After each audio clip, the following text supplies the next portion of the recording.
En septembre 1945, sous un soleil de fin d'été écrasant les plaines sans fin du Nebraska, un camion militaire s'arrêta près de la petite ville de Scottsbluff. 32 prisonniers de guerre japonais en descendirent lentement. Ils avaient traversé la moitié du globe depuis les îles du Pacifique, où ils avaient été capturés, persuadés qu'ils allaient découvrir des camps de travail, des châtiments, peut-être pire encore. Ce qui les attendait allait pourtant ébranler tout ce qu'on leur avait enseigné sur leur ennemi. Avant d'entrer dans cette histoire, sans fait pensez à vous abonner à la chaîne et à indiquer en commentaire d'où vous nous regardez. Votre soutien est précieux, car ce récit est celui d'une machine agricole ordinaire qui devint l'étincelle d'une des plus profondes remises en question idéologiques de toute la guerre et de la façon dont les hommes qui en furent témoins emportèrent cette révélation avec eux dans un pays vaincu, transformant à jamais le cours de leur existence.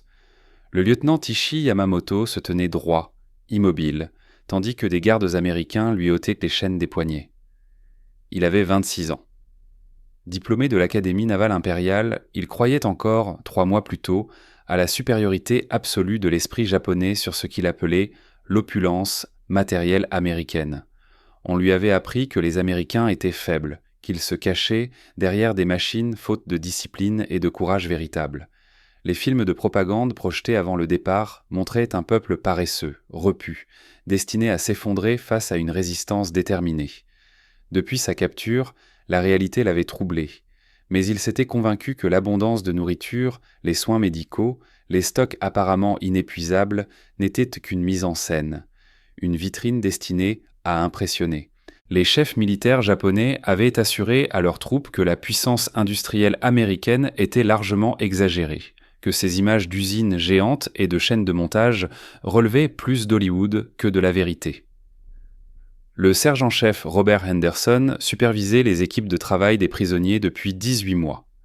Fils de fermier dans l'Iowa, engagé volontaire en 1942, il n'avait jamais quitté le territoire américain à cause d'une vieille blessure à la jambe. Il s'attendait à ressentir de la colère envers les Japonais, peut-être même de la haine. Son jeune frère se trouvait à Pearl Harbor. Pourtant, les hommes qui arrivaient dans les camps du Nebraska ne ressemblaient en rien aux guerriers féroces des affiches de propagande. Ils étaient amaigris, épuisés et surtout désorientés. Les ordres du commandant du camp, le colonel William Fitzgerald, étaient en clair.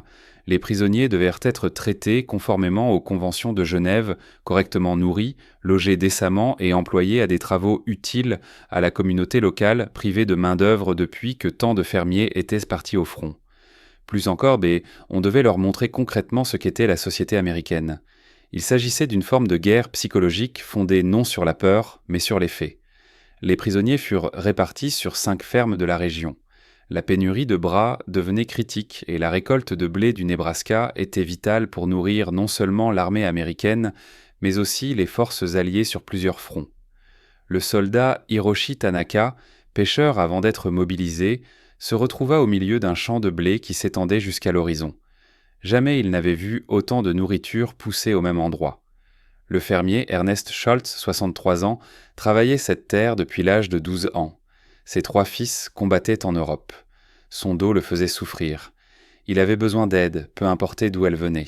Par l'intermédiaire d'un interprète, il expliqua les horaires. Travail de l'aube jusqu'au milieu de l'après-midi, avec une pause pour le déjeuner. Les prisonniers recevraient un petit salaire en bons du camp, échangeables à l'épicerie, et mangeraient les mêmes repas que les gardes. Tanaka attendait la suite, les interdictions, les sanctions, des objectifs impossibles. Rien ne vint. Schultz les mena simplement vers la remise, distribua les outils et montra ce qu'il fallait faire. Le premier jour, Tanaka travailla jusqu'à l'épuisement, persuadé que le moindre relâchement serait puni. Mais lorsque l'après-midi arriva et que Schultz les appela pour boire et se reposer, il comprit que quelque chose, ici, ne ressemblait à rien de ce qu'il connaissait. Le lieutenant Yamamoto, lui, avait été affecté à une autre exploitation, celle de la famille Peterson. James Peterson, 48 ans, épaules larges, mains burinées, souriait avec les yeux. Il avait perdu un fils à Guadalcanal. Yamamoto ne l'apprit que plus tard. Il ne se montrait ni hostile, ni particulièrement aimable envers les prisonniers. Il les traitait comme des ouvriers. Il expliquait ce qu'il fallait faire et attendait que le travail soit correctement accompli. Le tournant survint un jeudi matin, au début du mois d'octobre. La moisson battait son plein dans toute la région. Depuis 3 semaines, les prisonniers coupaient le blé à la faux et chargeaient les gerbes sur des chariots. Le labeur était exténuant, mais la nourriture suffisante, les dortoirs propres et les règles américaines semblaient s'appliquer de la même façon à tous. Yamamoto commençait à douter de certains enseignements sans remettre encore en cause ses convictions profondes. Ce matin-là, Peterson arriva dans son pick-up, suivi d'un véhicule que Yamamoto n'avait jamais vu. Une masse de métal étincelante, hérissée de mécanismes complexes, plus imposante que n'importe quel engin militaire qu'il connaissait. Peterson coupa le moteur, descendit et s'approcha des prisonniers, l'interprète à ses côtés. « Voici une moissonneuse-batteuse », expliqua Peterson. Elle coupe le blé, sépare le grain et le nettoie en un seul passage. Une seule machine peut faire en quelques heures le travail de dizaines d'hommes. Yamamoto fixa l'engin gigantesque. Son premier réflexe fut militaire. À ses yeux, ce colosse d'acier ne pouvait être qu'une arme, un instrument conçu pour impressionner et dominer. Il imagina un nouveau type de véhicule blindé, peut-être une plateforme d'artillerie camouflée sous des allures agricoles. L'effet psychologique était indéniable. Sa taille démesurée, la complexité visible de ses mécanismes, tout suggérait une puissance industrielle bien au-delà de ce qu'il avait jamais conçu. Le caporal Kenji Sato, ancien étudiant en ingénierie, s'approcha avec une curiosité presque fébrile. Il observa les lames, les engrenages visibles sous les trappes, l'élévateur qui transportait le blé vers un réservoir. Voyant son intérêt, Peterson ouvrit davantage la machine et entreprit d'en expliquer le fonctionnement. Par l'intermédiaire de l'interprète, il décrivit l'ensemble du système. Un moteur à essence actionnait plusieurs dispositifs à la fois. À l'avant, la barre de coupe sectionnait les tiges. À l'intérieur, un tambour séparait le grain de la paille. Des grilles et des ventilateurs nettoyaient la récolte. Tout se déroulait en continu, pendant que la machine avançait à travers le champ. Une seule moissonneuse pouvait couvrir plus de 40 acres en une journée.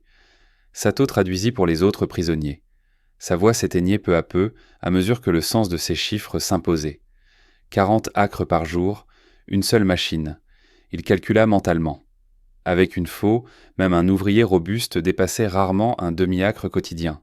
Ce monstre mécanique ne remplaçait pas quelques dizaines d'hommes, mais potentiellement des centaines. Puis Peterson ajouta ce qui bouleversa définitivement leur compréhension. Cette moissonneuse n'était pas un modèle récent. Elle datait de 1941, elle avait déjà 4 ans. Il expliqua que ce type de machine était courant dans l'agriculture américaine, qu'il en existait des milliers, utilisé bien avant le début de la guerre. Ce n'était pas une innovation militaire, c'était simplement la manière normale de cultiver la terre aux États-Unis. Yamamoto sentit quelque chose céder en lui.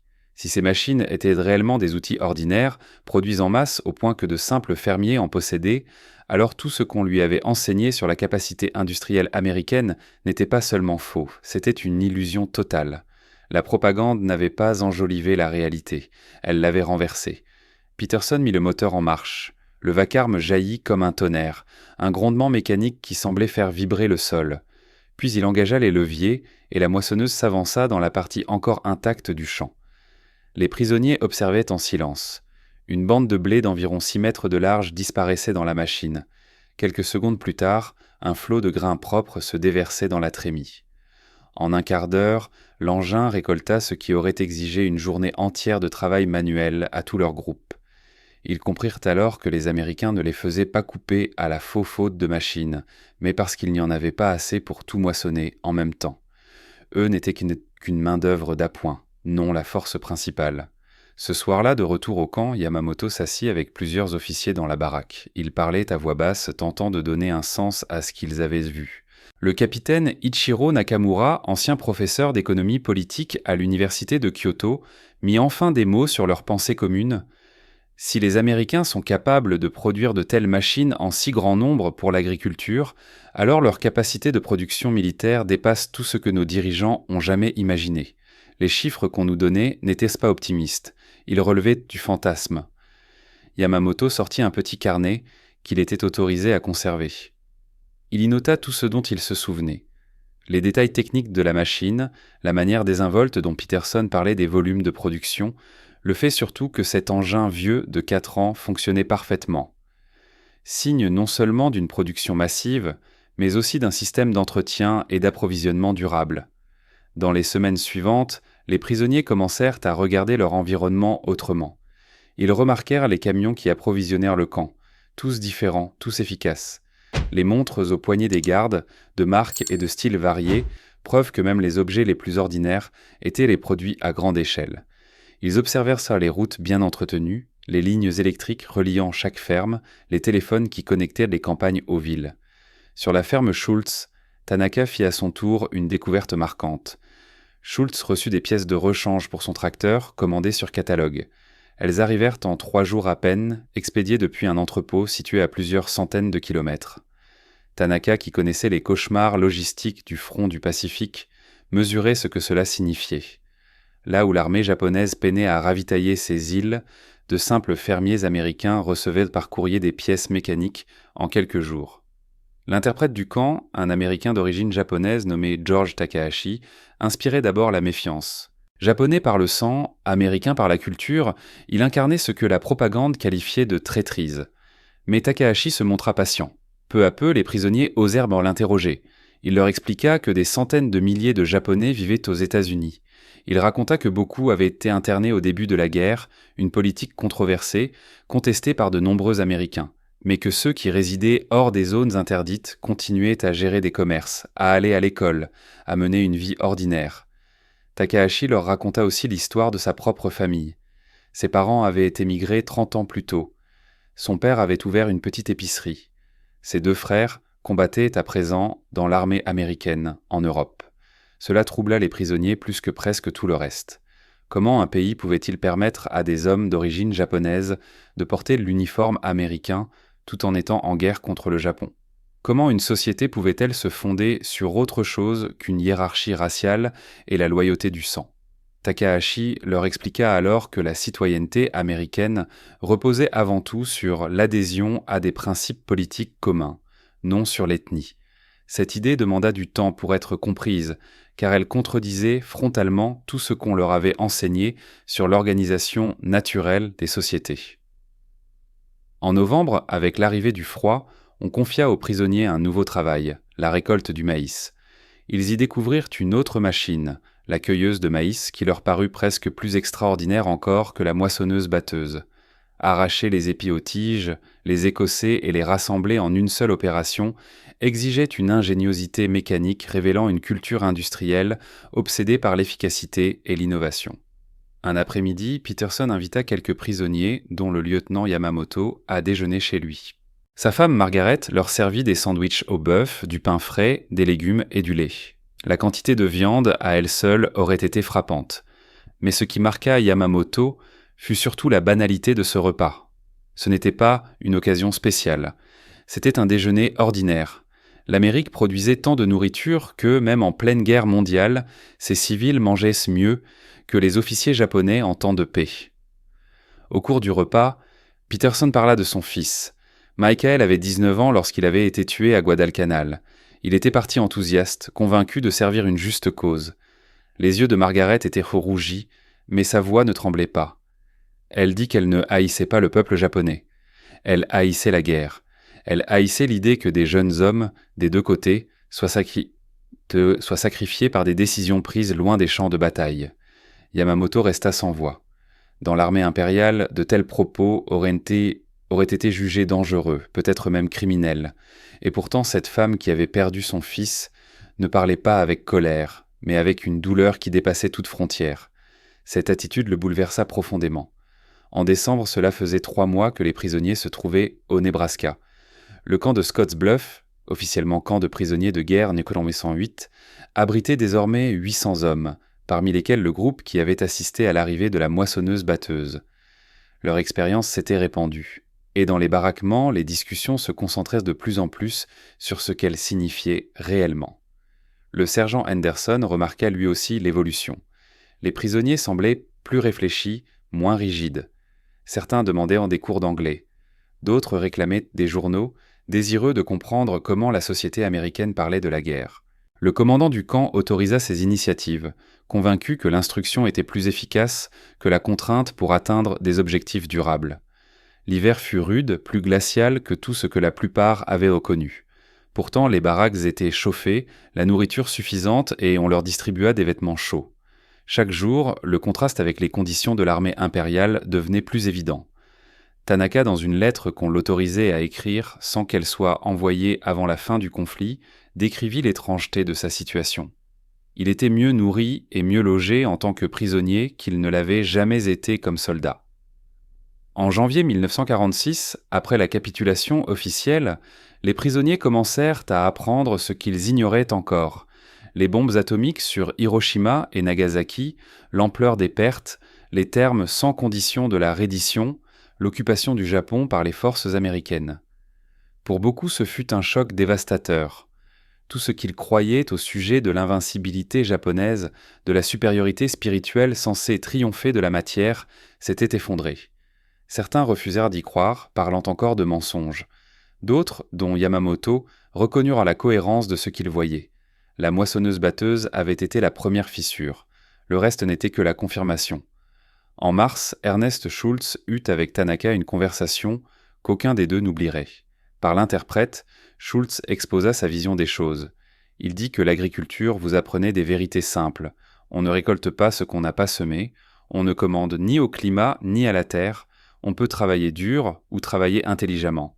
Et travailler intelligemment, c'est utiliser les meilleurs outils disponibles.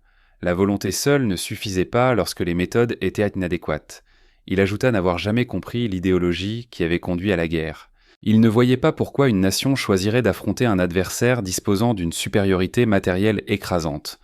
Le courage était une vertu, mais le courage sans sagesse n'était que du gâchis. Selon lui, si les dirigeants japonais avaient visité des fermes américaines, observé les usines, mesuré la véritable capacité de production, ils n'auraient en jamais cherché l'affrontement. Tanaka lui demanda pourquoi les Américains n'avaient pas simplement montré cette puissance avant la guerre, évitant ainsi la tragédie. Schultz réfléchit longuement, puis il répondit que certaines vérités ne pouvaient pas être apprises par simple observation. Les êtres humains avaient souvent besoin de subir les conséquences avant d'accepter ce qui contredisait leurs croyances. C'était une faiblesse de la nature humaine, pas d'un peuple en particulier. Au printemps 1946, les prisonniers commencèrent à se préparer à leur retour. Ils allaient retrouver un Japon qu'ils ne connaissaient pas, occupé par l'ennemi d'hier, transformé de fond en comble.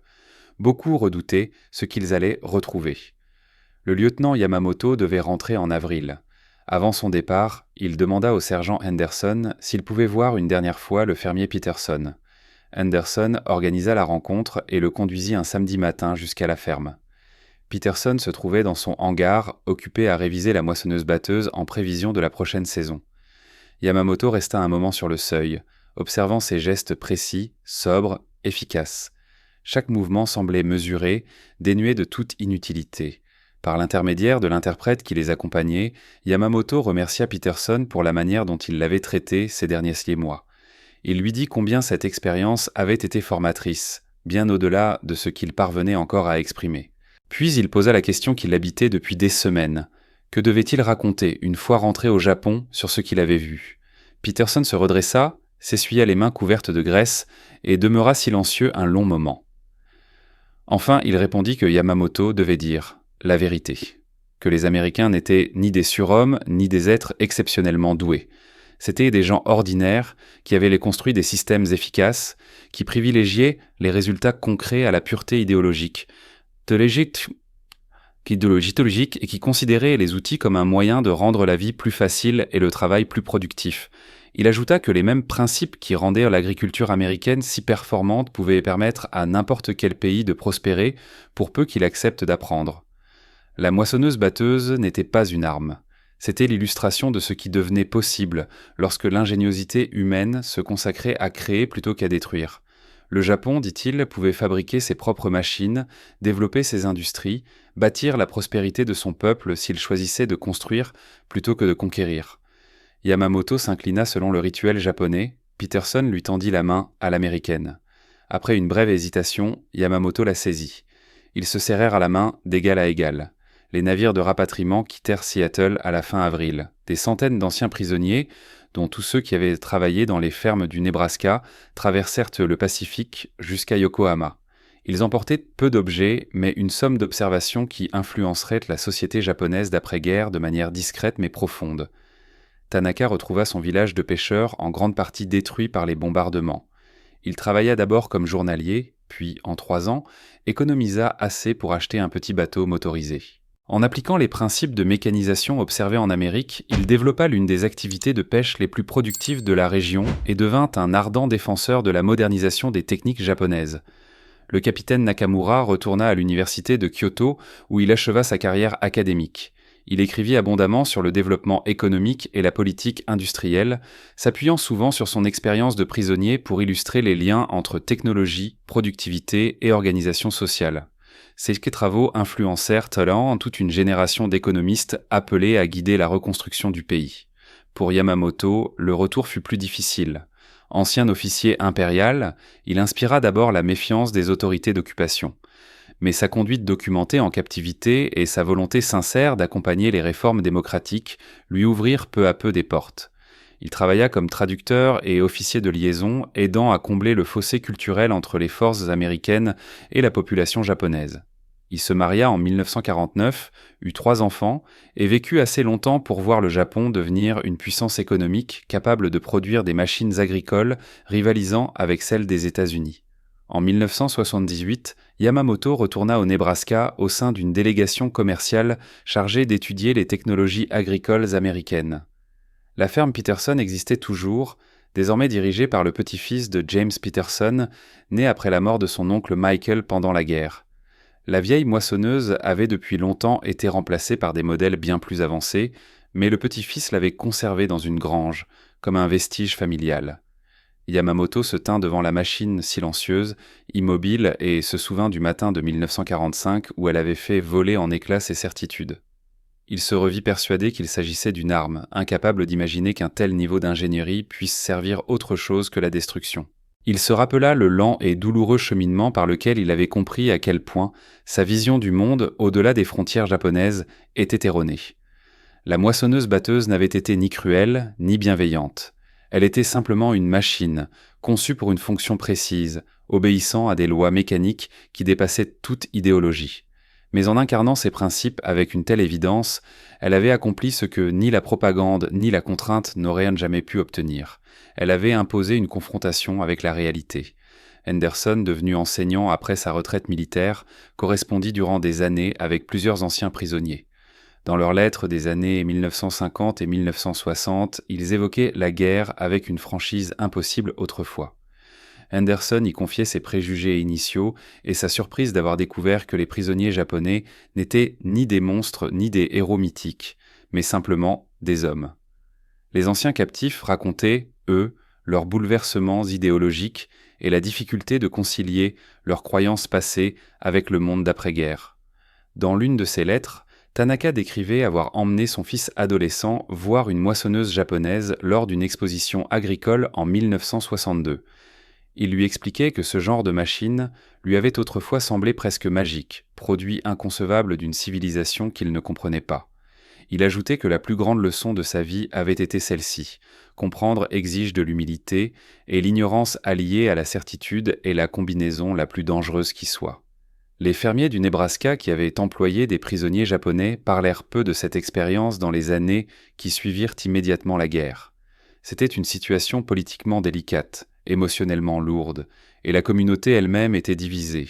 Certains estimaient qu'il était déplacé de faire preuve d'autant d'égards envers d'anciens ennemis.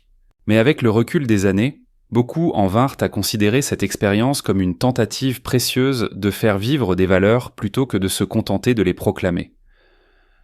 Dans un témoignage enregistré peu avant sa mort, en 1973, Ernest Scholz revint sur sa décision de traiter les prisonniers japonais comme des travailleurs et non comme des adversaires. Il expliqua qu'il avait d'abord été méfiant, inquiet pour la sécurité et troublé par les questions idéologiques. Pourtant, avec le temps, il avait acquis la conviction que montrer concrètement comment vivaient les Américains ordinaires était plus puissant que n'importe quelle propagande. La moissonneuse-batteuse n'avait été pour lui qu'un outil. Mais en observant la réaction des prisonniers, il avait fini par l'apercevoir comme le symbole d'une civilisation tournée vers la production plutôt que vers la destruction. L'épisode des prisonniers japonais confrontés à la technologie agricole américaine resta une note marginale dans la grande histoire du conflit, rarement évoquée dans les récits officiels ou les travaux universitaires. Pour ceux qui l'avaient vécu, en revanche, il demeura un moment fondateur. L'instant où des idées abstraites prirent corps, où les certitudes idéologiques se heurtèrent aux faits, où il devint possible d'imaginer un avenir différent du passé. La moissonneuse-batteuse, cette machine impressionnante qui avait d'abord semblé être une arme à des hommes formés à voir le monde comme un champ de bataille, ne faisait en réalité que ce pourquoi elle avait été conçue. Récolter efficacement le blé sous le soleil du Nebraska, nourrir une nation et ses alliés, et démontrer par sa simple existence que l'ingéniosité humaine pouvait aussi bien servir à créer qu'à détruire. Peut-être était-ce là la leçon la plus subversive. Que les mêmes principes d'ingénierie, d'organisation et de production capables de fabriquer des instruments de guerre pouvaient aussi donner naissance à des machines nourrissant des millions de personnes. Que la puissance industrielle n'était ni bonne ni mauvaise en soi, mais qu'elle reflétait les objectifs qu'on lui assignait. Et que la véritable force d'une nation ne se mesurait pas seulement à sa capacité de détruire, mais à son aptitude à créer, à soutenir et à améliorer la vie des gens ordinaires. Les prisonniers qui furent témoins de cette démonstration rentrèrent au Japon porteurs de graines de compréhension qui allaient les germer de manière imprévisible. Ils devinrent entrepreneurs, enseignants, ingénieurs, fonctionnaires, dans un pays qui se relèverait de la défaite pour devenir l'une des sociétés les plus prospères du monde. Il est impossible de mesurer précisément l'influence de leur séjour au Nebraska sur cette trajectoire, mais ceux qui l'avaient vécu étaient convaincus que cela avait compté. Qu'avoir vu de leurs propres yeux la productivité américaine avait semé le doute sur le militarisme et renforcé la certitude qu'un développement pacifique était non seulement possible, mais préférable. La moissonneuse-batteuse demeure ainsi le rappel que les idéologies dangereuses sont parfois moins efficacement combattues par les discours ou la force que par la simple démonstration d'autres possibles. Montrer ce que la vie pourrait être est souvent plus puissant que dire aux gens ce qu'ils doivent penser. Et une technologie consacrée à améliorer le bien-être humain engendre des transformations bien plus durables qu'une technologie vouée à dominer. Et c'est ainsi que s'achève notre histoire. Si vous êtes arrivé jusqu'ici, partagez vos impressions en commentaire. Quel aspect de ce récit vous a le plus surpris ? N'oubliez pas de vous abonner pour découvrir d'autres histoires méconnues de la Seconde Guerre mondiale et cliquez sur la vidéo à l'écran pour un autre voyage dans le passé. À très bientôt.